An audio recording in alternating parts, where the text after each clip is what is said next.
ಶ್ರೀ ಗುರುಭ್ಯೋ ನಮಃ. ನಮ್ಮ ಸನಾತನ ಮಾಧ್ಯಮ ಯೂಟ್ಯೂಬ್ ಚಾನೆಲ್ನ ಎಲ್ಲ ಆತ್ಮೀಯ ವೀಕ್ಷಕರಿಗೂ ಲಕ್ಷ್ಮೀಕಾಂತ್ ಕೆದ್ಲಾಯ ಮಾಡುವ ಅನಂತ ನಮಸ್ಕಾರಗಳು. ನಾವು ಕಚೇರಿಗಳಲ್ಲಿ ಕೆಲಸ ಮಾಡುವವರಾಗಿರಬಹುದು ಅಥವಾ ಮನೆಯಲ್ಲಿ ಇರುವವರಾಗಿರಬಹುದು.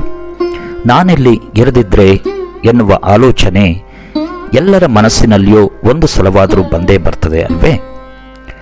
ನನ್ನಿಂದಲೇ ನನ್ನ ಸಂಸಾರ, ಮಡದಿ, ಮಕ್ಕಳು, ಕೆಲಸ ಕಾರ್ಯ, ಕಚೇರಿ, ವ್ಯಾಪಾರ ವಹಿವಾಟುಗಳು, ನಾನಿಲ್ಲಿ ಇರದಿದ್ರೆ ಇವೆಲ್ಲ ನಡೆಯುವುದಾದರೂ ಹೇಗೆ ಅನ್ನುವ ಭ್ರಮೆಯಲ್ಲಿ ಭಗವಂತನನ್ನು ಸಂಪೂರ್ಣವಾಗಿ ಮರೆತು ನಾವೆಲ್ಲ ಜೀವಿಸ್ತಾ ಇದ್ದೇವೆ ಅಂದರೆ ತಪ್ಪಲ್ಲ. ಇದಕ್ಕೆ ಪೂರಕವಾಗಿ ಕೆಲವೊಂದು ಸುಂದರವಾದ ಕಥೆಗಳನ್ನು ತೆಗೆದುಕೊಂಡು ನಿಮ್ಮ ಮುಂದೆ ಬಂದಿದ್ದೇನೆ. ಸಂಪೂರ್ಣವಾಗಿ ವಿಡಿಯೋ ನೋಡಿದ ನಂತರ ಈ ವಿಡಿಯೋ ಬಗ್ಗೆ ನಿಮ್ಮ ಅನಿಸಿಕೆಗಳನ್ನು ಕಾಮೆಂಟ್ ಮಾಡಿ ತಿಳಿಸಿ. ಹಲವು ವರ್ಷಗಳ ಹಿಂದೆ ನಾನು ನನ್ನ ಬಾಲ್ಯದಲ್ಲಿ ಕೇಳಿದ್ದ ಒಂದು ಕತೆ. ಅದೊಂದು ಸುಂದರವಾದ ಮಲೆನಾಡಿನ ಹಳ್ಳಿ. ಆ ಹಳ್ಳಿಯಲ್ಲಿ ಒಬ್ಬಳು ಮುದುಕಿ. ಆ ಮುದುಕಿಯ ಬಳಿ ಒಂದು ಕೋಳಿ.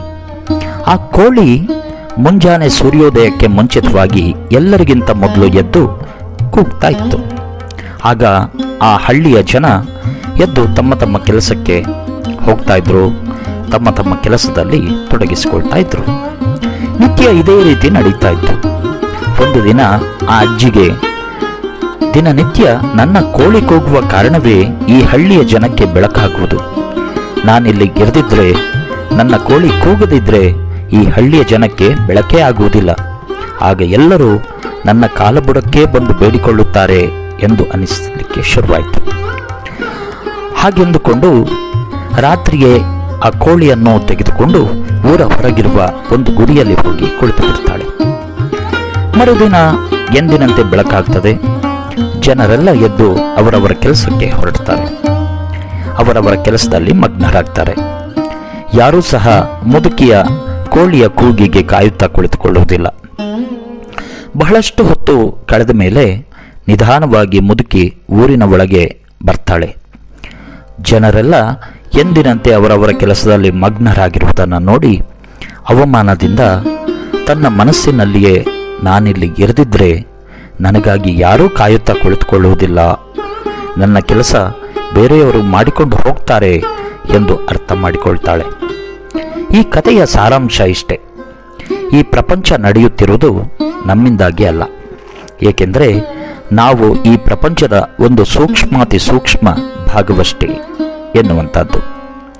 ಒಂದು ದಿನ ಅಶೋಕವನದಲ್ಲಿ ರಾವಣ ಸೀತೆಯ ಮೇಲೆ ಕೋಪಗೊಂಡು ಕತ್ತಿಯಿಂದ ಅವಳನ್ನು ಕೊಲ್ಲಲು ಮುಂದಾದಾಗ ಅಲ್ಲಿಯೇ ಮರದ ಮೇಲೆ ಕುಳಿತುಕೊಂಡು ಎಲ್ಲವನ್ನೂ ನೋಡುತ್ತಿದ್ದ ಹನುಮಂತನಿಗೆ ತಾನು ಯಾರಿಂದಾದರೂ ಖಡ್ಗವನ್ನು ತೆಗೆದುಕೊಂಡು ರಾವಣಾಸುರನ ಶಿರಚ್ಛೇದ ಮಾಡಿಬಿಡಬೇಕು ಎಂದನಿಸಿತು. ಆದರೆ ಮರುಕ್ಷಣದಲ್ಲಿಯೇ ಮಂಡೋದರಿ ಮುಂದೆ ಬಂದು ರಾವಣನ ಕೈ ಹಿಡಿದು ನಿಲ್ಲಿಸುವುದನ್ನು ನೋಡ್ತಾನೆ. ಅದನ್ನು ನೋಡಿ ಅವನಿಗೆ ಆಶ್ಚರ್ಯವಾಗ್ತದೆ. ಕೂಡಲೇ ಹನುಮಂತ ತನ್ನ ಮನಸ್ಸಿನಲ್ಲಿಯೇ ಯೋಚಿಸ್ತಾನೆ, ನಾನಿಲ್ಲಿ ಇರದಿದ್ದರೆ ಸೀತಾಮಾತೆಯನ್ನ ಕಾಪಾಡುವವರು ಯಾರು ಎಂದುಕೊಂಡಿದ್ದೆ. ಬಹುಶಃ ಅದು ನನ್ನ ಭ್ರಮೆ ಎಂದು ಕಾಣುತ್ತದೆ. ಭಗವಂತ ಸೀತಾಮಾತೆಯನ್ನು ರಕ್ಷಿಸುವ ಜವಾಬ್ದಾರಿಯನ್ನ ನನ್ನ ಬದಲಾಗಿ ರಾವಣನ ಹೆಂಡತಿ ಮಂಡೋದರಿಗೆ ವಹಿಸಿದ್ದಾನೆ ಎಂದುಕೊಳ್ತಾನೆ.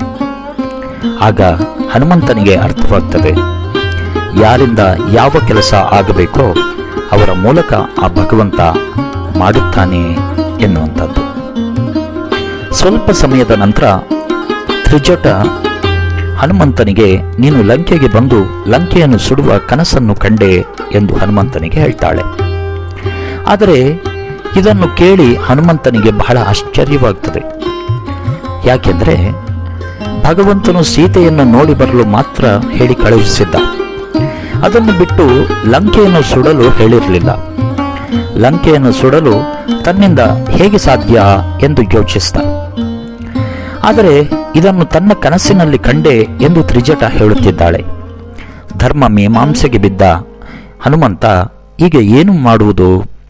ಸರಿ, ಭಗವಂತನ ಇಚ್ಛೆಯಂತೆಯೇ ಆಗಲಿ ಎಂದುಕೊಂಡು ಸುಮ್ಮನಾಗ್ತಾನೆ.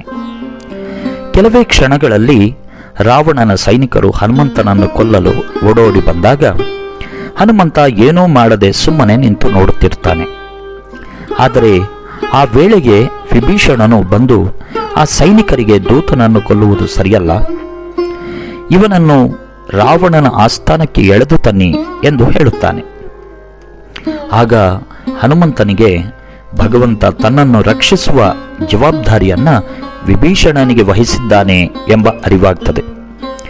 ಅಚ್ಚರಿಯ ಪರಾಕಾಷ್ಠೆ ಎಂದರೆ ವಿಭೀಷಣ ರಾವಣನ ಆಸ್ಥಾನದಲ್ಲಿ ರಾವಣನೊಂದಿಗೆ ಹೇಳಿದಾಗ ರಾವಣನೂ ಸಹ ಒಪ್ಪಿ, ಕೋತಿಯನ್ನು ಕೊಲ್ಲಬೇಡಿ, ಮಂಗಗಳು ತಮ್ಮ ಬಾಲವನ್ನು ಹೆಚ್ಚಾಗಿ ಪ್ರೀತಿಸುತ್ತವೆ, ಬಾಲಕ್ಕೆ ಬೆಂಕಿ ಹಚ್ಚಿರಿ ಎಂದು ಹೇಳುತ್ತಾನೆ. ಆಗ ತ್ರಿಜಟಾಳ ಕನಸು ನನಸಾಗಲಿದೆ ಎಂದು ಹನುಮಂತನಿಗೆ ಹೆಚ್ಚು ಮನದಟ್ಟಾಗುತ್ತದೆ. ಒಂದು ವೇಳೆ ಭಗವಂತ ನನಗೆ ಹೇಳಿದ್ದರೆ ನಾನು ಎಣ್ಣೆಯನ್ನು ಎಲ್ಲಿಂದ ತರಬೇಕಿತ್ತು, ಬಾಲಕ್ಕೆ ಸುತ್ತಲೂ ಬೇಕಾದಷ್ಟು ಬಟ್ಟೆಯನ್ನು ಎಲ್ಲಿಂದ ಪಡೆಯಬೇಕಿತ್ತು, ಬೆಂಕಿಯನ್ನು ಎಲ್ಲಿಂದ ತರಬೇಕಿತ್ತು, ಇವೆಲ್ಲ ವ್ಯವಸ್ಥೆ ಮಾಡಿಕೊಂಡು ಲಂಕೆಯನ್ನು ಸುಡುವುದು ಯಾವಾಗ? ಈ ರೀತಿಯ ಹಲವು ಹತ್ತು ಆಲೋಚನೆಗಳ ಸುಳಿಯಲ್ಲಿ ಅವನು ಮುಳುಗುತ್ತಾನೆ. ವಿಸ್ಮಯಕಾರಿ ಸಂಗತಿ ಎಂದರೆ ಈ ಎಲ್ಲ ವ್ಯವಸ್ಥೆಯನ್ನು ರಾವಣನೇ ಮಾಡಿಕೊಡುತ್ತಾನೆ.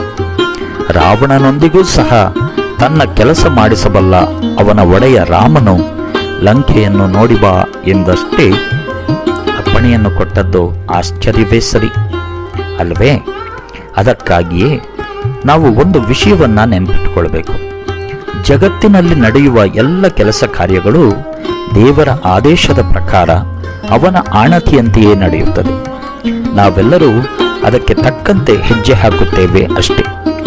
ನಾವೆಲ್ಲರೂ ಕೇವಲ ನಿಮಿತ್ತ ಮಾತ್ರ ಮತ್ತು ಆತನ ಆಜ್ಞಾಪಾಲಕರಷ್ಟೇ. ಆದ್ದರಿಂದ ನಾನು ಮಾಡದಿದ್ದರೆ ಆ ಕೆಲಸ ಆಗುವುದಿಲ್ಲ ಎಂದು ಭಾವಿಸುವ ಅಗತ್ಯವಿಲ್ಲ. ನೀವು ಮಾಡದಿದ್ದರೆ ಆ ಕೆಲಸವನ್ನು ಭಗವಂತ ಬೇರೆಯವರ ಮೂಲಕ ಮಾಡಿಸುವವನಿದ್ದಾನೆ ಎಂದು ಅದರ ಅರ್ಥ ಅಷ್ಟೇ. ನಾನೇ ಶ್ರೇಷ್ಠ, ನನ್ನಿಂದಲೇ ಎಲ್ಲವೂ ನಡೆಯುವುದು ಎಂಬ ಭ್ರಮೆಗೆ ಬೀಳುವ ಅಗತ್ಯವಿಲ್ಲ. ಇದನ್ನೇ ಹರಿದಾಸರು ತಮ್ಮ ಕೀರ್ತನೆಯಲ್ಲಿ ತಾನು ದಾಸರ ಮನೆಯ ದಾಸಾನುದಾಸ ಎಂದು ಹೇಳಿರುವಂತಹದ್ದು. ಬಸವಣ್ಣನವರು ಎನಗಿಂತ ಕಿರಿಯರಿಲ್ಲ, ಶಿವಭಕ್ತರಿಗಿಂತ ಹಿರಿಯರಿಲ್ಲ ಎಂದು ಹೇಳಿರುವುದು. ನಾನೆಲ್ಲಿ ಇಲ್ಲದಿದ್ದರೆ ಎಂದು ಕೊರಗುವುದಕ್ಕಿಂತ ದೇವರ ಲಕ್ಷಾಂತರ ದಾಸರಲ್ಲಿ ನಾನೇ ಕಿರಿಯವನು ಎಂದು ವಿನೀತರಾಗಿ ನೆಮ್ಮದಿಯಿಂದ ಇರುವುದೇ ಒಳಿತಲ್ಲವೇ? ಯೋಚಿಸಿ ನೋಡಿ. ಇದೇ ರೀತಿಯ ಇನ್ನಷ್ಟು ವಿಚಾರಗಳೊಂದಿಗೆ ಮತ್ತೆ ನಿಮ್ಮ ಮುಂದೆ ಬರುತ್ತೇನೆ. ಅಲ್ಲಿಯವರೆಗೂ ನಮ್ಮೊಂದಿಗೆ ಇರಿ. ಇನ್ನೂ ಸಹ ನಮ್ಮ ಸನಾತನ ಮಾಧ್ಯಮ ಯೂಟ್ಯೂಬ್ ಚಾನಲ್ಗೆ ಸಬ್ಸ್ಕ್ರೈಬ್ ಆಗಿಲ್ಲದಿದ್ದರೆ ಕೂಡಲೇ ಸಬ್ಸ್ಕ್ರೈಬ್ ಮಾಡಿಕೊಳ್ಳಿ. ಆಗ ನೀವು ನಮ್ಮ ಎಲ್ಲ ವಿಡಿಯೋಗಳನ್ನು ನೋಡಬಹುದು. ಎಲ್ಲರಿಗೂ ಶುಭವಾಗಲಿ. ನಮಸ್ಕಾರ.